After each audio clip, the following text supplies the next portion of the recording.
Antagonist ने कहाँ act करना है, क्या एक्शन करना है, वो मैं आपको भी बताती हूँ। ओके अच्छा, हम बात कर रहे थे ऑस्मोट पोटाशियम स्पारिंग डायूरेटिक्स की, ठीक है। और पोटाशियम स्पारिंग डायूरेटिक्स में हमने जो दो टाइप्स हमने देखनी है, उसमें हमने पहली टाइप्स देखनी है कि उसमें आने हैं हमारे एल्डोस्टेरॉन रिसेप्टर एंटागोनिस्ट, ठीक है। अब इन्होंने एक्शन करना है एल्डोस्टेरॉन के जो रिसेप्टर्स है ना उनको ब्लॉक करके, ठीक है। और लेकिन इन्होंने क्या करना है, पोटाशियम को बाहर यूरिन में एक्सक्रीट होने से रोकना है, ठीक है। उसके अलावा इनका एक्शन होता है, इन्होंने सोडियम चैनल्स को ब्लॉक करना होता है एपिथेलियम में जो होते हैं। मैं एक्शन दिखाती हूँ, साइट्स दिखाती हूँ। और लेकिन इन्होंने भी स्पारिंग को पोटाशियम स्पारिंग वाला रोल प्ले करना है, ठीक है। अच्छा बच्चों, एक और बात स्पाइरोनोलेक्टोन की। स्पाइरोनोलेक्टोन एक तो आपके एल्डोस्टेरॉन रिसेप्टर को ब्लॉक कर रहा है ना, उसके अलावा उसने दूसरे भी कुछ रिसेप्टर्स हैं जिनको ब्लॉक करना है, आपके एडिनर्जिक हार्मोन्स। ये देखो स्पाइरोनोलेक्टोन ने आपके एस्ट्रोजन और प्रोजेस्टेरोन रिसेप्टर्स को भी ब्लॉक करना है, ठीक है। उनके उनके साथ भी बाइंड करना है, तो इसलिए वो वाली सिम्टम्स भी इसमें आएंगी। तो वो हम डिस्कस करेंगे इसके साइड इफेक्ट्स में और इसके थेरापेटिक यूजेस में, ठीक है। इसके एक्शन, ये एक्शन का क्या काम करेगा। अच्छा, सबसे पहले हम डिस्कस करने लगे हैं आपके ये वाले एल्डोस्टेरॉन रिसेप्टर एंटागनिस्ट, जो कि आपका स्पाइरोनोलेक्टोन और एपेरिनोन, ठीक है। इन्होंने क्या करना है, एल्डोस्टेरॉन रिसेप्टर को ब्लॉक करना है। अगर कोई आपसे पूछे कि एल्डोस्टेरॉन रिसेप्टर एंटागनिस्ट एक ऐसा है जो आपके पास एस्ट्रोजन और प्रोजेस्टेरॉन के साथ भी बाइंड करता है, वो कौन सा है, तो आपने कहना है कि स्पाइरोनोलेक्टोन है। या फिर आपसे क्या कह सकते हैं कि उसमें जो है ना साइड इफेक्ट्स इसके देके पूछ सकते हैं, उसमें जो है वो ब्रेस्ट का कोई इशू आ जाता है या इस तरह का एस्ट्रोजन प्रोजेस्टेरॉन वाला प्रॉब्लम आ जाता है, तो उस बंदे में आपने फिर फॉरन से आइडेंटिफाई करना है कि कौन सा पोटेशियम स्पाइरिंग डायूरेटिक हो सकता है, स्पाइरोनोलेक्टोन हो सकता है। अच्छा, सबसे पहले हम बात करें कि इसका मैकेनिज्म ऑफ एक्शन देखते हैं, ठीक है, एल्डोस्टेरॉन एंटागनिस्ट का। सबसे पहले हमें देखना है कि बच्चों इस साइड पे ना ये ल्यूमिनल मेम्ब्रेन है, ठीक है, और ये आपकी बेसोलेटरल मेम्ब्रेन है। ल्यूमिनल मेम्ब्रेन मतलब क्या कि इस साइड पे ना ल्यूमिन है, जिसके अंदर आपका जो यूरिन ऊपर से फिल्टर होकर आ रहा है ना वो पास कर रहा है, ठीक है। ये आपकी जो एपिथीलियम है, ठीक है, यूरिनरी एपिथीलियम वो है, ठीक है, उसके सेल्स है। बच्चों यूरिनरी एपिथीलियम जब कलेक्टिंग डक्ट में जाती है ना, तो उसमें सेल्स जो होते हैं वो दो टाइप्स के हो जाते हैं, ठीक है। ये मैं आपको पहले इस चीज का बता दूं, दो टाइप्स के सेल्स होते हैं इन द कलेक्टिंग डक्ट, ठीक है। ये हम मैंने आपको बताया था ना कि पोटेशियम स्पारिंग डायूरेटिक्स जो होते हैं आपके कलेक्टिंग डक्ट पे एक्ट करते हैं, अर्ली कलेक्टिंग डक्ट पे, ठीक है। अर्ली और लेट दो पोर्शन होते हैं। अर्ली कलेक्टिंग डक्ट में दो टाइप के सेल्स होते हैं, ठीक है। एक होते हैं प्रिंसिपल सेल्स और दूसरे होते हैं हम कहते हैं इंटरकलेटेड सेल्स, ठीक है। प्रिंसिपल सेल का काम हमने देखना है और इंटरकलेटेड का देखना है, दोनों का देखेंगे। सबसे पहले हम प्रिंसिपल सेल्स की बात कर रहे हैं, ठीक है। ये प्रिंसिपल सेल्स जो है ना, जो कलेक्टिंग डक्ट में प्रेजेंट है, इन्होंने क्या करना है, इनके अंदर एल्डोस्टेरॉन रिसेप्टर्स मौजूद हैं, ठीक है, ये वाले, ये AR लिखा हुआ है मैंने यहाँ पे। अच्छा, ये इन्होंने एक्शन तब करना है जब एल्डोस्टेरॉन सिक्रीट होगा, ठीक है। एल्डोस्टेरॉन सिक्रीट होके, एल्डोस्टेरॉन आपको पता है कि क्या कहते हैं आपके ब्रेन से हाइपोथैलेमस से सिक्रीट होने वाला एक हार्मोन है। अब जब एल्डोस्टेरॉन सिक्रीट होगा ना, इस एल्डोस्टेरॉन ने इन रिसेप्टर्स पे बाइंड करना है, ठीक है। इन रिसेप्टर पे जब बाइंड करेगा तो क्या करना है, इन रिसेप्टर की बाइंडिंग के बाद एक कॉम्प्लेक्स बनेगा एल्डोस्टेरॉन का अपने रिसेप्टर के साथ, ठीक है। और वो रिसेप्टर आगे क्या करता है, वो चैनल बनाता है, ये वाले चैनल्स, ठीक है। चैनल्स में कौन कौन से चैनल आता है, एक ही सोडियम पोटेशियम एक्सचेंजर आता है, ठीक है। एक्सचेंजर ने क्या करना है, एक्सचेंजर का काम ये होता है कि उसने ल्यूमेन में से ना सोडियम को अंदर ले आना होता है, ठीक है। और जो पोटाशियम है उसको ल्यूमेन में निकाल के यूरिन में एक्सक्रीट कर देना है। यही तो मेन फसाद की जड़ बन रही थी, पोटाशियम को निकालना, जो आपको हाइपोकैलिमिया की तरफ लेके जा रहा था, ठीक है। अगर हम रोकना चाहते हैं कि ये वाले जिसे कहते हैं ना कि आपका काउंटर ट्रांसपोर्ट आपका चैनल है, ये ट्रांसपोर्टर है, अगर आप इस ट्रांसपोर्टर को ब्लॉक कर दें, सोडियम रीअब्सॉर्ब नहीं होगी और आपका पोटेशियम बाहर नहीं निकलेगा बॉडी से ना, सेल से। अच्छा, तो हम क्या करते हैं, हम इसके लिए करते ये हैं कि हम फसाद की जड़ को खत्म कर देते हैं। क्या करते हैं कि एल्डोस्टेरॉन एंटागोनिस्ट यूज करते हैं, जो हमारे स्पाइरोनोलेक्टोन और पेरिनोन है, इन्होंने इन रिसेप्टर्स को ब्लॉक कर देना है। रिसेप्टर ब्लॉक हो गए तो ना कॉम्प्लेक्स बनेगा, तो ये जो प्रोटीन्स बन रहे थे ना, ये चैनल बन रहे थे, ठीक है, ये चैनल ही नहीं बन सकेंगे, ठीक है। जिन्होंने एक्सचेंज कराना था, पोटेशियम को निकालना था और सोडियम को बचाना था, वो आपके जो ट्रांसपोर्टर है वो अब काम ही नहीं कर रहे, ठीक है। वहां भी सोच रहे होगे कि ये पोटेशियम जो बाहर निकालता है, ये ट्रांसपोर्टर, वो पोटेशियम कहाँ से आता है, वो इधर से आता है बच्चों, इस साइड पे ना आपकी वेसल्स होती हैं, ठीक है। वेसल के अंदर आपको पता है कि आपका ब्लड वो सारा कुछ होता है, ठीक है, ब्लड होता है ना वेसल्स के अंदर आपकी। तो वहां से क्या करते हैं, सोडियम वहां पे निकालता जाता है और पोटेशियम को वहां से रीअब्सॉर्ब करता है। तो सेल प्रिंसिपल सेल में वहां से आएगा और फिर उसके बाद यहाँ पे निकल जाता है इन द ल्यूमेन, ताकि वो यूरिन में एक्सक्रीट हो जाए। इसकी वजह से हाइपोकेलिमिया हो रहा था। हाइपोकेलिमिया की काज ये थी मेन, तो हमने इसी को खत्म कर दिया ताकि ना चैनल बनेगा और ना ही पोटाशियम हमारा बाहर निकलेगा। इसका मतलब इसने पोटाशियम को स्पेयर कर लिया है, ठीक हो गया। अच्छा, दूसरी बात दूसरी बात यह है कि आपके जो दूसरे वाले सोडियम चैनल के ब्लॉकर्स है, ये वाले जिनकी हम बात करें कि इन्होंने सोडियम चैनल को ब्लॉक करना है, ट्राइएम्पटरीन और एमिलियोराइड। इनका इतना नहीं लिखा हुआ बुक्स में, लेकिन जस्ट एक बात है इसकी कि इन्होंने सोडियम चैनल्स को ब्लॉक करना है। अच्छा, अब क्या करना है इन्होंने, सोडियम के ना स्पेसिफिक चैनल है जिन्होंने सोडियम को रीअब्सॉर्ब कराना होता है, ठीक है। अब ये सोडियम जो रीअब्सॉर्ब होती है ना, इस सोडियम ने ही आगे, ये देखो, ये सोडियम ने क्या करना है, सोडियम ने इस पंप के जरिए बाहर निकलना है और इसकी वजह से पोटाशियम अंदर आ रहा था और ये पोटाशियम इस पंप के जरिए ल्यूमेन में जा रहा था, ठीक है। एक कनेक्शन बन गया ना। पहले कहाँ से आया सोडियम, ल्यूमेन से सोडियम आया, ठीक है। उस सोडियम ने कहा क्या किया, रीअब्सॉर्ब हुआ ब्लड में। जब ब्लड में रीअब्सॉर्ब हुआ उसके एक्सचेंज में हमारे पास ये पोटाशियम आया और ये पोटाशियम इस पंप के जरिए हमारे पास ल्यूमेन में आ गया, ठीक है। एक सिस्टम बन गया है। तो होता क्या है कि जब हम इस सोडियम को, मेन फसाद जेड को ही ब्लॉक कर देते हैं, ये देखो इसको ही ब्लॉक कर दिया, तो ना सोडियम जाएगा, ना ल्यूमेन से आपका पोटाशियम अंदर आएगा, ना पोटाशियम अंदर आएगा तो यहाँ से कैसे ल्यूमेन में जाएगा, ठीक है।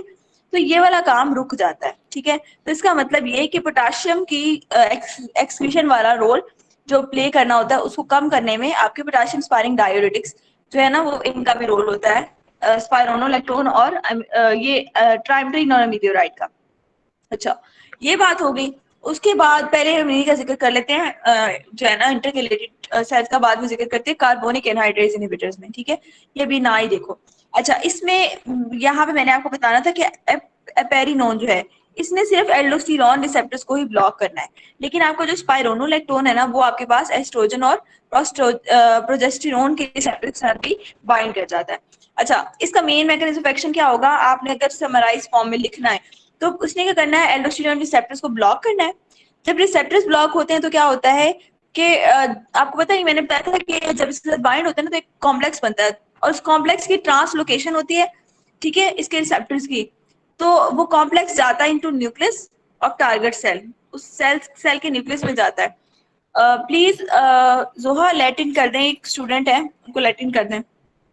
उसके बाद लैक ऑफ इंटरसेलुलर प्रोटीन हो जाती है, ठीक है।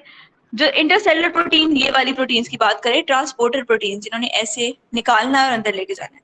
अच्छा, ये जब प्रोटीन्स नहीं होंगी, वो प्रोटीन्स ने क्या करना था, सोडियम पोटेशियम एक्सचेंज साइड पे होना था ना, जहाँ पे कलेक्टिंग डक्ट की। अब ये प्रोटीन्स नहीं होंगी तो क्या होगा, आपके पास सोडियम की रीअब्जॉर्प्शन नहीं हो पाएगी, ठीक है, और पोटाशियम और हाइड्रोजन वगैरह की एक्सक्रीशन नहीं हो पाएगी, ठीक है। सिक्रीशन जो ल्यूमन में सिक्रीट हो रहे थे और यूरिन में एक्सक्रीट हो रहे थे, वो सब कुछ नहीं हो पाएगा, ठीक है। अब ये काम इसका मैकेनिज्म ऑफ एक्शन हो गया। उसके बाद उन्होंने कहा कि एडिमेटर स्टेट अगर है, एडिमा के अंदर हम इसका कैसे यूज कर सकते हैं। एडिमेटर स्टेट में क्या होता है, एडिमा जब हुआ था किसी बंदे को तो उसके अंदर एल्डोस्टेरोन का लेवल बढ़ जाता है, ठीक है, जिसकी वजह से सोडियम की रिटेंशन ज्यादा होनी शुरू हो जाती है। ऑब्वियसली सोडियम की रिटेंशन ज्यादा होनी शुरू हो जाएगी तो पोटेशियम की एक्सक्रीशन भी बढ़ जाएगी, ठीक है। उस कंडीशन में हम क्या करते हैं, उस बंदे को स्पाइरोनोलैक्टोन देते हैं, ठीक है। स्पाइरोनोलैक्टोन क्या करेगा, सोडियम को एक्सक्रीट करवा देगा यूरिन में और पोटेशियम को बचा लेगा, ठीक हो गया। ये काम होता है एडिमा के अंदर, use of spironolactone in oedema, ठीक है। ये आप नोट डाउन कर लें, या मैं वैसे भी आपको सेंड कर दिया, आप बेशक किसी भी तरह इसके नोट्स बना लें या नोट डाउन कर लें, प्रिंट आउट करा लें, जैसे भी आपको ठीक लगे। अच्छा, उसके बाद नेक्स्ट हमारे पास आते हैं इसकी थेरापेटिक यूजेस, ठीक है। सबसे पहला यूज एडिमा। एडिमा मैंने अभी आपको बताया कि जो है ना स्पाइरोनोलैक्टोन हम एडिमा के लिए यूज करते हैं, ठीक है। और ड्रग ऑफ चॉइस है in patient of hepatic cirrhosis, hyperaldosteronism और हिपेटिक सिरोसिस के पेशेंट में एडिमा होता है, तो उस केस में ड्रग ऑफ चॉइस क्या है हमारे पास, स्पाइरोनोलैक्टोन है, ठीक है। उसके बाद नेक्स्ट हमारे पास आता है हाइपोकेलीमिया। हाइपोकेलीमिया मतलब पोटाशियम की डेफिशिएंसी है। पोटाशियम की डेफिशिएंसी आपकी थायराइड और लूप डायूरेटिक्स की वजह से भी हो सकती है, तो इसका मतलब हम इन डायूरेटिक्स को हमेशा कॉम्बिनेशन में देते हैं विद थायराइड या लूप, दोनों के साथ ना पोटेशियम स्पारिंग का कॉम्बिनेशन दे देते हैं, ताकि अगर उनकी वजह से हाइपोकैलेमिया हो तो ये उसकी रिटेंशन करवा के कमी को पूरा कर दे। ठीक हो गया। तीसरा हमारा यूज होता है इन द हार्ट फेलियर। ठीक है, हार्ट फेलियर क्या होता है, इसमें कार्डियक रीमॉडलिंग को कम करना होता है। ठीक है, और उसके अलावा मोर्टेलिटी का रिस्क कम करना होता है। मोर्टेलिटी का रिस्क कम होगा तो क्या होगा, congestive heart failure, congestive heart failure यहाँ पे कंजेस्टिव हार्ट फेलियर की ट्रीटमेंट के अंदर हम स्पाइरोनोलैक्टोन को दे सकते हैं। बच्चों जब हम मैं हार्ट फेलियर का चैप्टर पढ़ाऊंगी ना, उसमें इसकी डिटेल्स डिस्कस करेंगे कि कैसे ये काम करता है। ठीक है, तो अभी इसके बारे में खपने की जरूरत नहीं है, जो हम चैप्टर पढ़ेंगे ना उसमें हम डिस्कस करेंगे। अच्छा, उसके बाद हमारे पास ये है कि रेजिस्टेंट हाइपरटेंशन है। कोई बंदा है उसको हाइपरटेंशन है, उसको कोई दवाई उस पर असर नहीं कर रही, तो उसके उस कंडीशन में हम देते हैं कि वो वाले पेशेंट, रेजिस्टेंट पेशेंट जो होते हैं वो एल्डोस्टेरोन एंटागोनिस्ट को रिस्पॉन्ड करने लग पड़ते हैं। ठीक है, दे के देख लेंगे। उसके बाद हमने जो हमारा था स्पाइरोनोलैक्टोन का दूसरा यूज, जिसमें उसने एपिनेफ्रिन और नहीं एस्ट्रोजन और प्रोजेस्टेरोन के रिसेप्टर्स को ब्लॉक करना था, उस जो है ना बाइंडिंग का फायदा उठाते हुए स्पाइरोनोलैक्टोन को हम क्या करते हैं, पॉलीसिस्टिक ओवेरियन सिंड्रोम होता है ना, उसकी ट्रीटमेंट में हम दे देते हैं। ठीक है, किसी बंदे को पॉलीसिस्टिक ओवेरियन सिंड्रोम है तो हम क्या करेंगे, स्पाइरोनोलैक्टोन उस बंदे को दे देंगे। इसको हम ऑफ लेबल यूज करते हैं। नॉर्मली इसका यूज एज अ डायूरेटिक होता है, लेकिन हम क्या करते हैं, ऑफ लेबल इसको यूज करते हैं ताकि एंड्रोजन रिसेप्टर्स ब्लॉक हो जाए। ठीक है, और जो है ना एल्डोस्टीर क्या कहते हैं, वो जो ऑफसेट होता है वो क्या करता है कि एल्डोस्टेरोन के लेवल को कम कर देता है। ठीक है, और ये वाली बात हमारा बेसिक जो है ना स्पाइरोनोलैक्टोन वाला काम, उसमें ये है कि हमने इसको एंड्रोजन रिसेप्टर्स को ब्लॉक करने के लिए देना है। ठीक है, उसके बाद नेक्स्ट हमारे पास एंटी एंड्रोजेनिक इसका एक्शन होता है। ठीक है, एंड्रोजन आपको पता है कुछ फीमेल्स के अंदर होता है कि दाढ़ी वगैरह आना शुरू हो जाती है, मेल वाली कैरेक्टरिस्टिक्स हॉर्स वॉइस होनी शुरू हो जाती है, तो उनके अंदर एंड्रोजन की प्रोडक्शन होनी शुरू हो जाती है। ठीक है, तो हम कोई बंदी है जिसको ये वाला मसला है, तो उस बंदी में हम क्या करते हैं, दे देते हैं स्पाइरोनोलैक्टोन। उसमें क्या होता है, एंड्रोजेंस के रिसेप्टर्स है ना उनको ब्लॉक कर देते जाके स्पाइरोनोलैक्टोन, एंड्रोजन के भी, एस्ट्रोजन के भी, प्रोजेस्टेरोन के भी, जिसकी वजह से क्या होता है कि फीमेल्स के अंदर जो हर्सुटिज्म होती है ना, हर्सुटिज्म कहते हैं एक्सेस जो होते हैं ना फेस वगैरह के ऊपर hairy hairs develop, hair combination होनी शुरू हो जाती है फेस पे ना, तो उस हर्सुटिज्म को ट्रीट करने के लिए फीमेल के अंदर हम ये दे देते हैं। अच्छा, ये तो इसका हो गया थेरापेटिक यूज, लेकिन इसके जो एडवर्स इफेक्ट में क्या आ जाता है कि गायनेकोमेस्टिया होना शुरू हो जाता है। मेल्स के अंदर जो है ना ब्रेस्ट की डेवलपमेंट होनी शुरू हो जाती है इसकी वजह से, क्योंकि एंड्रोजन के रिसेप्टर्स को ब्लॉक कर देता है ना, आपको पता है एंड्रोजन के रिसेप्टर ब्लॉक हो जाएंगे तो एंड्रोजन वाला एक्शन ही होगा उस बंदे में, बंदों में क्या होगा कि गायनेकोमेस्टिया होना शुरू हो जाएगा, ब्रेस्ट डेवलपमेंट। ये आपको सिनेरियो बना के देते हैं गायनेकोमेस्टिया का। ठीक है, उसमें आपने फॉरन से स्पाइरोनोलैक्टोन पिक करना है। अच्छा, उसके बाद नेक्स्ट ये है कि हाइपरकैलेमिया, हाइपरकैलेमिया भी करा सकते हैं। ऑब्वियसली पीछे वाले दोनों हाइपोकैलेमिया करा रहे थे, इसमें ये पोटेशियम को बढ़ा रहा है तो हाइपरकैलेमिया कराएगा। और हाइपरकैलेमिया इंक्रीज होगा विद रीनल डिसफंक्शन। किसी बंदे को रीनल डिसफंक्शन है और हम उसको ये डायरेटिक्स भी दे रहे हैं, तो उस बंदे में हाइपरकैलेमिया ज्यादा सीवियर टाइप का होगा। ठीक है, उसके बाद मैंने आपको ट्राइएम्टेनियमिलोराइड का एक्शन बता दिया कि इसने कैसे करना है, सोडियम पोटेशियम एक्सचेंज नहीं हो पाएगा। और उसके अलावा ये एल्डोस्टेरोन पे इसकी की प्रेजेंस पे डिपेंड नहीं कर रहा। जो आपका पिछले दोनों थे ना स्पाइरोनोलैक्टोन, वो एल्डोस्टेरोन पे डिपेंडेंट थे। ठीक है, ये वाले एल्डोस्टेरोन की प्रेजेंस पे डिपेंड नहीं कर रहा ये वाला सारा सिस्टम। उसके बाद कॉमनली यूज हम इसको हमेशा दूसरी ड्रग्स के साथ कॉम्बिनेशन में हम देते हैं। ठीक है, अकेले नहीं देते। ये हमारी हो गई जिसे कहते हैं हमारी ये कौन से डायूरेटिक्स थे, पोटेशियम स्पारिंग डायूरेटिक्स। उसके बाद नेक्स्ट हमारे पास आते हैं कार्बोनिक एनहाइड्रेस इनहिबिटर्स। ठीक है, कार्बोनिक एनहाइड्रेस इनहिबिटर्स में हमने देखना है कि ना बच्चों, ये आपके सेल आपका इंटरकैलेटेड सेल है। बच्चों मैंने आपको बताया था ना दो टाइप के सेल होते हैं लूप, इसमें कलेक्टिंग डक्ट में प्रिंसिपल सेल की बात कर ली थी, यहाँ हम बात करें आपके इंटरकैलेटेड सेल्स की। इसमें क्या होता है कि आपके जो ल्यूमेन, ये ल्यूमेन है, ठीक है, ये आपकी वेसल इधर पड़ी है, बेजोलेटरल मेम्ब्रेन है, और ये ल्यूमिनल मेम्ब्रेन कहते हैं इसको हम। ठीक है, अच्छा ये आप खुद ही इमेजिन कर लो इसको, क्योंकि मैंने आपको बताना है इधर से। सबसे पहले क्या होता है कि यहाँ पे आपके ल्यूमन के अंदर जो सोडियम होता है, ठीक है, ये जो आपका कार्बोनिक एनहाइड्रेस वाला सेल है ना, इंटरकैलेटेड सेल, इसके अंदर जो चैनल्स होते हैं, उन चैनल्स ने क्या करना है, सोडियम को अंदर लेके जाना है और H पॉजिटिव आयन को बाहर निकालना होता है इन द ल्यूमेन। ठीक है, ये H पॉजिटिव आयन क्या करता है, पीएच बढ़ाने की कोशिश करता है आपके यूरिन की, ठीक है। H पॉजिटिव ज्यादा होगा तो पीएच बढ़नी शुरू हो जाएगी। अच्छा अच्छा, अब यहाँ पे देखना कि ये वही पंप है जिसकी मैं बात करी थी। इस पंप ने क्या करना है, सोडियम को रीअब्सॉर्ब करना है, ठीक है, और हाइड्रोजन आयंस को बाहर निकालना है, ठीक है। अब यही वाला हाइड्रोजन जो बाहर आया है, ये क्या करता है, आपकी ल्यूमिन में पड़ा होता है बाइकार्बोनेट, ठीक है। बाइकार्बोनेट के साथ मिलता है और बना देता है H2CO3, इसको क्या कहते थे, मुझे नाम नहीं याद आ रहा, कार्बोनिक एसिड। कार्बोनिक एसिड बन जाता है। अब कार्बोनिक एसिड को तोड़ने के लिए ये आपके एपिकल मेम्ब्रेन जो होता है ना, इंटरकैलेटेड सेल की एपिकल मेम्ब्रेन, वहां पे पड़ा होता है कार्बोनिक एनहाइड्रेज एंजाइम, ठीक है। कार्बोनिक एनहाइड्रेज इस कार्बोनिक एसिड को तोड़ता है into water and carbon dioxide. आपको पता है कार्बन डाइऑक्साइड और वाटर जो है ना, वो क्रॉस कर सकते हैं इस सेल की मेम्ब्रेन को। ये दोनों क्रॉस करके अब अंदर जाएंगे। ये देखो अंदर आ गए ना आपके कार्बन डाइऑक्साइड और वाटर। होता क्या है कि ये अंदर आया हुआ कार्बन डाइऑक्साइड और वाटर ये क्या करते हैं, अंदर पड़े हुए कार्बोनिक एनहाइड्रेज एंजाइम को यूज करते हैं और क्या बना देते हैं, दोबारा से बाइकार्बोनेट और वाटर बना देते हैं, ताकि हाइड्रोजन फिर बाहर निकले और फिर सोडियम रीअब्सॉर्ब हो, ठीक है। ये पूरा साइकिल चल रहा है, ठीक है। और ये जो बाइकार्बोनेट बनता है ना इस कार्बोनिक एनहाइड्रेज की वजह से, ये रीअब्सॉर्ब हो जाता है इन योर सर्कुलेशन, ठीक है। ये सर्कुलेशन है, यहाँ पे बाइकार्बोनेट रीअब्सॉर्ब हो जाएगा, ठीक है। उसके अलावा बच्चों ये कार्बन डाइऑक्साइड और वाटर जो है ना, वो आपके पास ये ल्यूमेन से भी आ सकते हैं। ल्यूमेन में जो बने थे ना ये दोनों भी अंदर आ सकते हैं। उसके अलावा आपके उसमें से भी आ सकते हैं, क्या कहते हैं, ब्लड में से भी आ सकते हैं, ठीक है, क्रॉस करके सेल्स को आ सकते हैं। अच्छा, ये अंदर आके इन्होंने तोड़ के ये दो चीजें बनानी है, ठीक है। बाइकार्बोनेट रीअब्सॉर्ब हो जाना है, हाइड्रोजन जो होगा वो एक्सचेंज हो जाएगा in the with the sodium, ठीक है। अब ये जो बाहर जाएगा ना H पॉजिटिव आयन, अगर ज्यादा सोडियम रीअब्सॉर्ब हो रहा है तो H पॉजिटिव आयन ज्यादा बाहर जाएगा।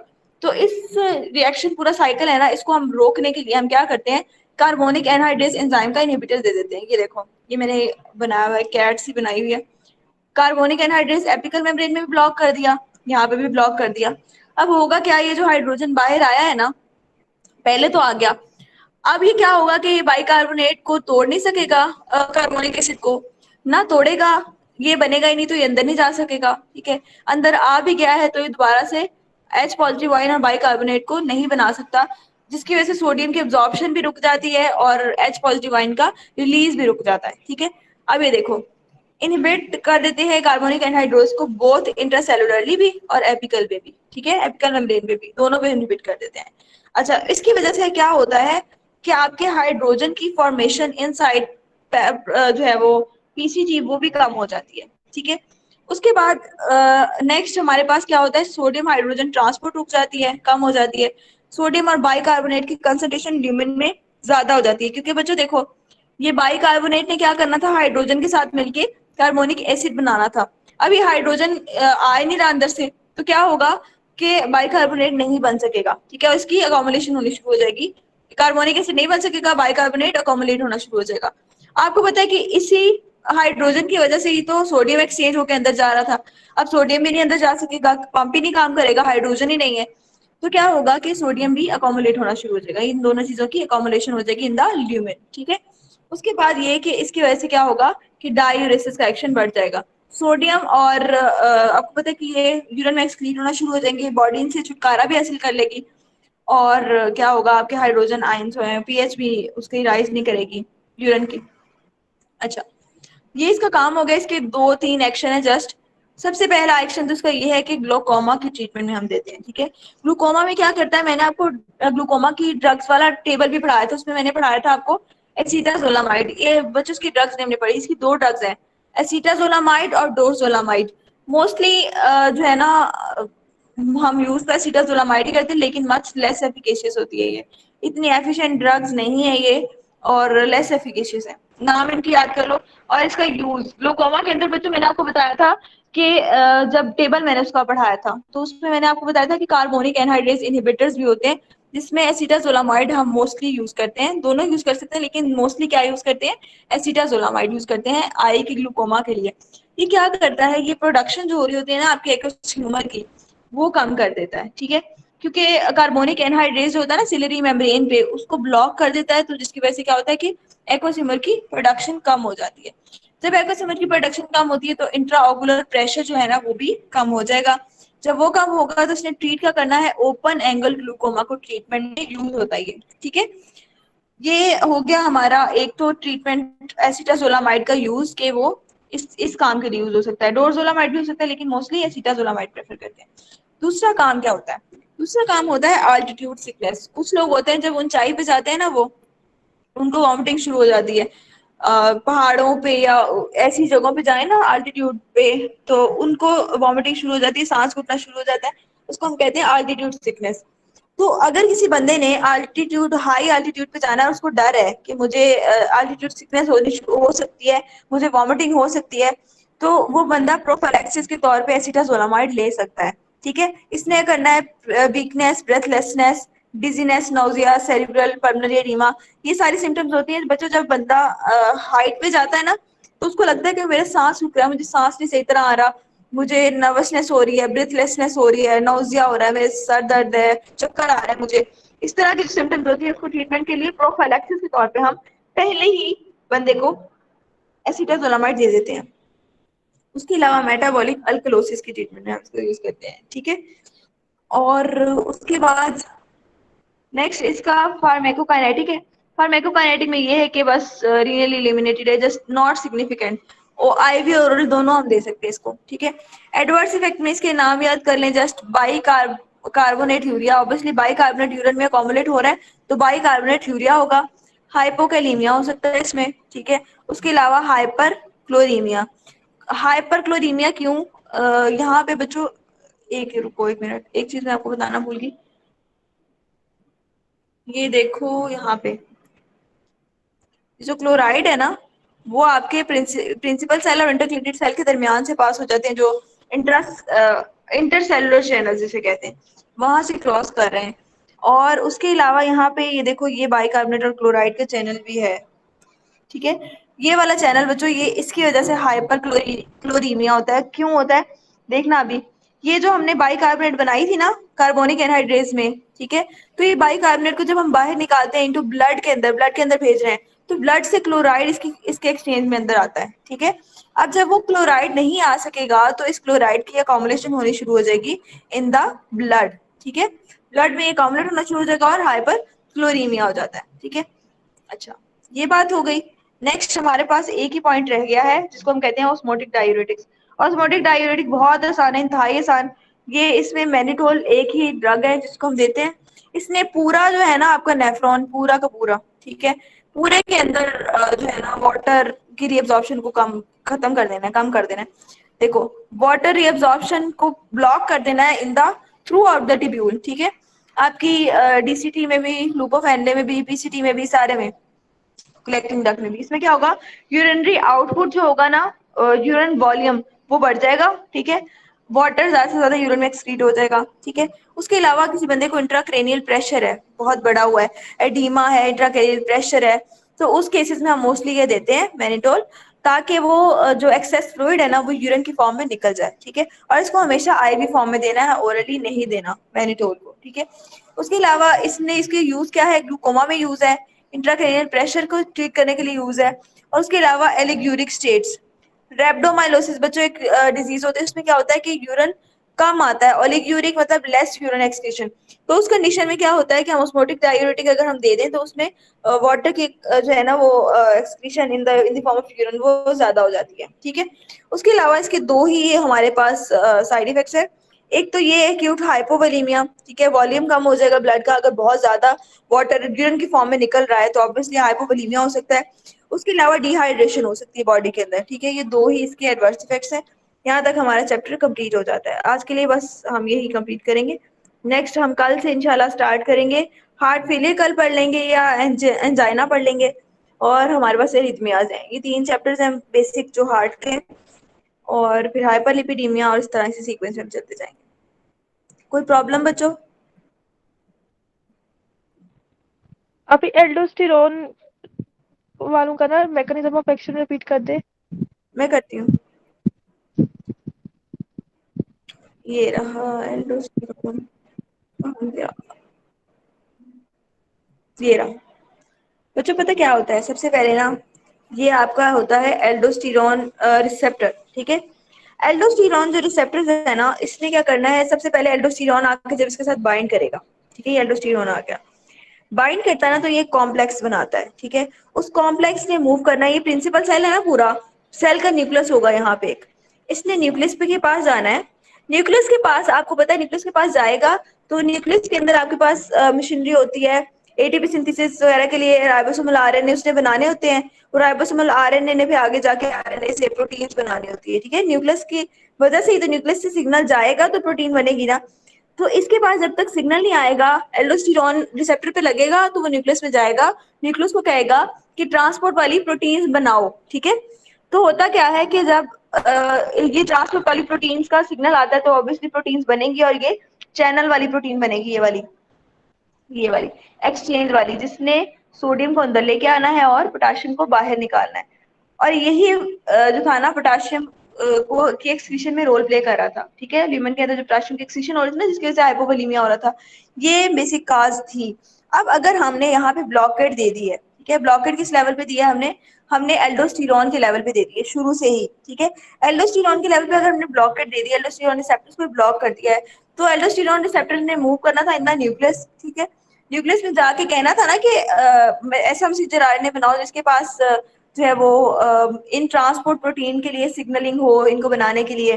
तो अब जब रिस्पॉन्स ही नहीं आ रहा, पीछे से ही नहीं आ रहा, एल्डोस्टेरॉन रिसेप्टर एक्शन ही नहीं कर रहा अपना, न्यूक्लियस के पास पीछे से इंफॉर्मेशन ही नहीं आ रही, तो न्यूक्लियस क्यों बनाएगा प्रोटीन, वो ये ट्रांसपोर्ट प्रोटीन नहीं बनाएगा, जिसकी वजह से जो एक्सचेंज है ना वो रुक जाएगा, और पोटाशियम जो है वो स्पेयर हो जाएगा, वो आपकी बॉडी में ही रह जाएगा, वो उसकी यूरिन में एक्सक्रीशन कम हो जाएगी। ठीक हो गया?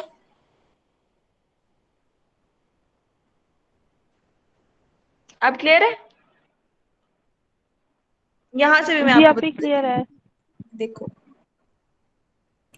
देखो, ट्रांसलोकेशन नहीं हो पाएगी रिसेप्टर्स की, रिसेप्टर ट्रांसलोकेट नहीं करेंगे, ब्लॉक हो जाएंगे ना एल्डोस्टेरॉन रिसेप्टर, तो उसकी वजह से कॉम्प्लेक्स जो है ना, रिसेप्टर कॉम्प्लेक्स, वो न्यूक्लियस में नहीं जा सकेगा, न्यूक्लियस में नहीं जाएगा और इंटरसेलुलर प्रोटीन्स नहीं बनेगी।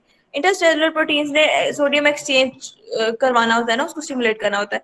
अब वो नहीं बनेगी तो उसकी वजह से क्या होगा कि सोडियम की रिअब्जॉर्प्शन नहीं हो पाएगी, पोटेशियम की एक्सक्रीशन नहीं हो पाएगी, और हाइड्रोजन की एक्सक्रीशन, इन चीजों की एक्सक्रीशन नहीं हो पाएगी, चैनल ही नहीं बन पाएंगे कि जिन्होंने एक्सचेंज करवाना है। सोडियम के साथ एक्सचेंज होता है बच्चों, ये देखो दो चैनल है, एक तो देखो ये वाला है जिसने सोडियम को अंदर लेके जाना है, पोटेशियम को बाहर निकालना है, एक ये चैनल है, इसने ये करना है सोडियम को अंदर लेके जाना है, ठीक है, और हाइड्रोजन को बाहर निकालना है, ठीक है। ये इन दोनों ने ना हाइड्रोजन और पोटेशियम को जो एक्सक्रीट करवाना है ना यूरिन के अंदर, वो वाला काम इन दोनों ट्रांसपोर्टर ने करना है। और जब हमारे पास न्यूक्लियस के पास सिग्नलिंग ही नहीं जा रही, तो उसकी वजह से इनकी जो सिक्रीशन है, प्रोडक्शन है, फॉर्मेशन है इन ट्रांसपोर्टर्स की, वो कम हो जाती है। इसकी वजह से होता है ये सारा कुछ, पोटेशियम स्पारिंग इसलिए कहते हैं उसको। यहाँ तक हमारा आज का टॉपिक कंप्लीट है। आप ही ओके बच्चों, आप ही दैट्स इनफ फॉर टुडे।